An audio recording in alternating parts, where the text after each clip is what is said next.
अजीज sir मुझे रखता था वो रगे जां से, ये बात सच है मेरा बाप कम न था माँ से। वो माँ के कहने पे कुछ रोक मुझ पे रखता था, यही वजह थी कि मुझे चूमते झिझकता था। वो आशना मेरे हर कर्ब से रहा हरदम, जो खुल के रो नहीं पाया मगर सी सकता था। जुड़ी थी उसकी हर एक हाँ फ़कत मेरी हाँ से, ये बात सच है मेरा बाप कम ना था माँ से। हम यूजुअली अपनी माँओं के हवाले से बड़ी बात करते हैं, उनसे मोहब्बत का इजहार करते हैं, माँ को गले लगते हैं, माँ से चूमते हैं, लेकिन समहाउ हमारी सोसाइटी में जहाँ हम बाप का बहुत ज़्यादा एहतराम करते हैं, वहाँ हमारे दिल में थोड़ा बहुत ना उनके लिए खैर आजकल के ज़माने में तो नहीं है, लेकिन थोड़ा सा अगर पीछे वाली जनरेशन में चले जाए ना तो हम दोस्ती भी बाप से थे, लेकिन थोड़ा बहुत डर भी खाते थे, रिस्पेक्ट में उनसे डर खाते थे और बहुत सारी बातें हम उनसे कहते हुए भी हम भी शर्माते थे। और वही बात है कि माँ के थ्रू उनसे सारी चीज़ें करते थे। एक सख्ती का, क्योंकि घर में आपको पता है कि माँ बाप में एक बहुत शफीक होकर बहुत सख्त कैरेक्टर होता है, तो जो सख्ती का जो रोल होता था ना वो बाप ले लेते थे ताकि बच्चे जो हैं वो सही राह पे चल सकें। लेकिन वही बाप जो कि हमसे इतनी मोहब्बत करता है कि वो मौसम की कोई सख्ती नहीं देखता, कुछ भी नहीं देखता, और मतलब हालात कुछ भी हो वो आपके लिए कि आपके अच्छे मुस्तकबिल के लिए वो दिलो जान से काम करता है। आसपास के लोग अच्छे हो ना हो, लेकिन अगर कोई कहते हैं ना कि हालात बुरे भी हो, नौकरी छोड़ते हुए 1000 बार अपने बच्चों की शक्ल जो है वो जहन में लेकर आएगा कि इनका क्या करूँगा मैं, इनको तो मैंने अच्छा मुस्तकबिल देना है, इनके लिए तो मैंने बड़े ख्वाब देखे हैं। तो आज हम उसी बाप के हवाले से बात करेंगे जो अपनी मोहब्बत का इजहार करते हुए बड़ा झिझकता है, बड़ा शर्माता है। और आज जो मेरे साथ मेरे गेस्ट मौजूद हैं वो इतने प्यारे गेस्ट हैं कि मोहब्बत तो ये अपने बाप से बहुत ज़्यादा करते हैं, लेकिन अब इस दुनिया में उनके फादर नहीं रहे। और मुझे तो कभी कभी लगता है कि ऐसा नहीं होता कि माँ बाप दुनिया से चले जाते हैं, वो माँ बाप मरते नहीं हैं, वो शायद दुनिया से पर्दा कर लेते हैं, पर वो आपको मुस्तकिल देख रहे होते हैं। ऐसा लगता है कि उनका साया अभी भी कहीं ना कहीं आपके सर पे मौजूद है। और बाप जैसे शफीक साया, ये तो अगर ना हो तो लगता है कि सर से अल्लाह पाक ने आसमान भी छीन लिया हो। दानिश हमारे साथ मौजूद है। दानिश से कौन वाकिफ़ नहीं है, बेहतरीन एक्टर, उससे भी कहीं बड़े डायरेक्टर हमारे साथ मौजूद हैं। और उनके वालिद साहब, कोई कैसे उनके काम को, मतलब कि आप किसी भी जनरेशन के हों, कोई कैसे ऐसे हो सकता है कि आप उनके काम को ना जानते हों। जवाद उमर हमारे साथ मौजूद हैं, एक बहुत ही बड़े लेजेंड के बेटे उमर शरीफ साहब के। और उमर शरीफ साहब का नाम भी आता है तो आप जितनी मर्जी आप भी तकलीफ़ में हो तो आपके चेहरे पे मुस्कुराहट आ जाती है। क्या काम किया उस बंदे ने, ऐसी गमगीन नेशन को उसने कितना, मतलब उसने हंसा दिया है। हम वो जैसे उनका जिक्र आता है हम खुश हो जाते हैं सुन के। आज उनके वाले से बात भी करेंगे, घर में वो कैसे थे। मिज़ना वक़ास हमारे साथ हैं, बहुत ही प्यारी, आप उनको जानते हैं, बेहतरीन एक्ट्रेस। आजकल टेलीविज़न पे तो उनका बड़ा ज़बरदस्त ड्रामा भी जो वो चल रहा है, उनसे भी बात करेंगे। बेबी बाजी जो है जनाब, बड़ा ज़बरदस्त ये चल रहा है। तो चाय में ये सारे लोग हर तरीके से और एक तरीके से अपने माँ बाप फादर के जाने के बाद भी उनका नाम रोशन कर रहे हैं। तो सबसे पहले तो ज़रा मैं दानिश, अस्सलाम वालेकुम, कैसे आप? ठीक ठाक हैं? अस्सलाम वालेकुम, कैसे हैं आप लोग? ठीक ठाक हैं? आप ठीक हैं? बिल्कुल ठीक। अच्छा, मैं वैसे एक बात करी थी ना, ये वाकई में अगर पुराने वक्तों के लोगों से बात करूँ तो सब कहते हैं कि हाँ अम्मा जी को हम गले मिल लेते थे, अम्मा जी में जो है वो उनको प्यार कर लेते थे, उनको चूम लेते थे।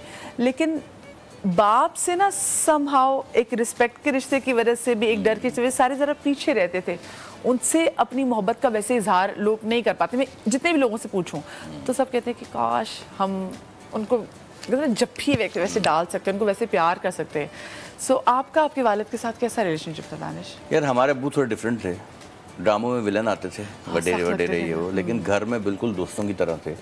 और हम लोग 3 भाई हैं, अब्बू हैं, बहन हमारी, हम लोग इस तरह रहते थे कि मतलब जैसे सब फ्रेंड्स हों। और अब्बू ने मतलब जैसे यासर में मुझ में एज में भी फ़र्क है, लेकिन हम भी दोस्त की तरह ही हैं आज तक। और कहते भी मतलब यासर भाई नहीं कहते, फराज भाई नहीं कहता, मैं यासर और फराज ही कहता हूँ, एज का फ़र्क भी है। तो अब्बू ने रखा ही ऐसे है कि यार हम फ्रेंड्स की तरह रहते थे और कहीं आना जाना या कुछ एक्टिविटीज़ करना तो एक साथ। तो वो नहीं रहा कि अब्बू, हाँ बाप क्या होता है ये बाप बनने के बाद ही पता चलता है। जैसे हमें पता लगा, उस वक्त तो हमें नहीं पता लगता था, क्योंकि आप माँ से इसलिए ज़्यादा क्लोज होते हैं कि आप, मैं देखता हूँ मेरे बच्चे भी है ना, वो आके अपनी अम्मी से बातें, मैं साथ हूँ लेकिन वो अपनी अम्मी से बातें करते हैं। मैंने यार क्या तुम लोग बातें करते रहते हो, मैं साथ बैठा हूँ, ऊंचा ही बोल लो।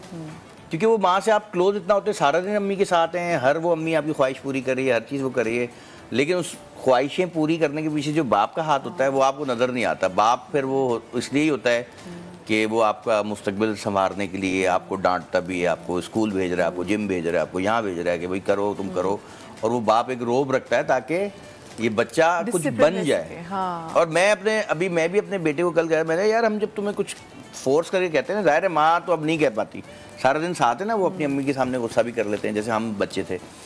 मैं कहता हूँ यार मैं इसलिए इतना मतलब करता हूँ कि कल को जब तुम बड़े होगे कुछ इंशाल्लाह बन जाओगे तो ये नहीं कहोगे कि यार अब्बा ने कुछ नहीं किया, वो यही कहोगे कि यार ये आज कुछ भी है भाई इन्हीं की वजह से हैं। जैसे हमें अब पता लगता है कि यार आज जो भी कुछ है, थोड़ा बहुत नाम है, इज्जत है, तो वो अब ये कहीं भी जाते हैं दुनिया में तो सबसे पहले अरे फरीद साहब के तो हम भाई बड़े दोस्त थे, बड़े यूँ थे। तो मैं कहता हूँ यार शुक्र अल्हम्दुलिल्लाह, अब्बू ने जीते जीते जितना किया उतना किया, लेकिन अब्बू के जाने के बाद भी उतना ही अब्बू की तरफ से, क्योंकि नेकियां काम आती हैं। अब्बू ने काफ़ी लोगों के साथ अच्छा किया है, मिलते हैं लोगों से, तो उनके इखलाक बातचीत से ही लोग काफ़ी रिस्पेक्ट देते हैं आज तक। तो बाप की कमी ऑफ कोर्स महसूस होती है ऑफ कोर्स। और ये कैसे ना हो, मतलब ये आप खुद सोचे ना, ये तो फितरत के भी अगेंस्ट बात है कि अगर आप भी बात है कि नहीं जी हमें कमी महसूस नहीं होती। मिसना आपका आपके फादर के साथ कैसा रिलेशनशिप था?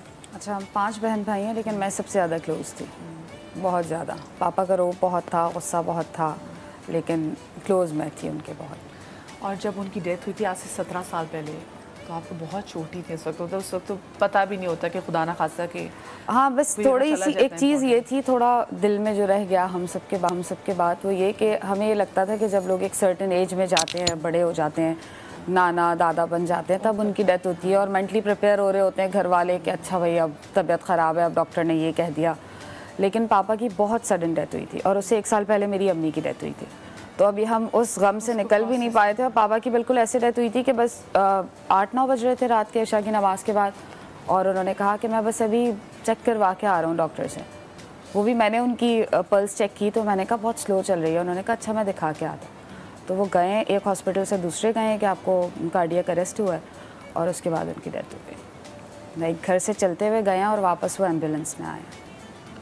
मतलब इससे ज़्यादा तो और कोई खौफनाक चीज़ नहीं थी, क्योंकि उसको प्रोसेस करने में भी। और हम तो फिर भी कुछ बड़े थे, जो 2 छोटे बहन भाई हैं वो बहुत छोटे थे। भाई 7th स्टैंडर्ड में था और बहन 5th में।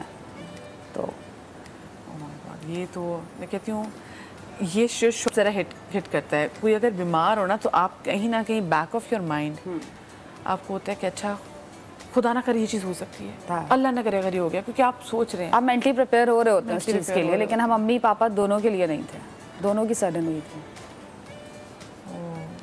ये मैं कहती हूँ ये गम, कहते हैं ना कि मैं हमेशा दुआ देती हूँ शो के आखिर में कि अल्लाह पाक औलाद का गम किसी को ना दिखाए, लेकिन फिर ये भी दुआ देती हूँ कि अल्लाह पाक माँ बाप का गम ना दिखाए। फिर कभी कभी अक्सर मैं दुआ करती थी कि अल्लाह करे मैं अपने माँ बाप से पहले चली जाऊँ।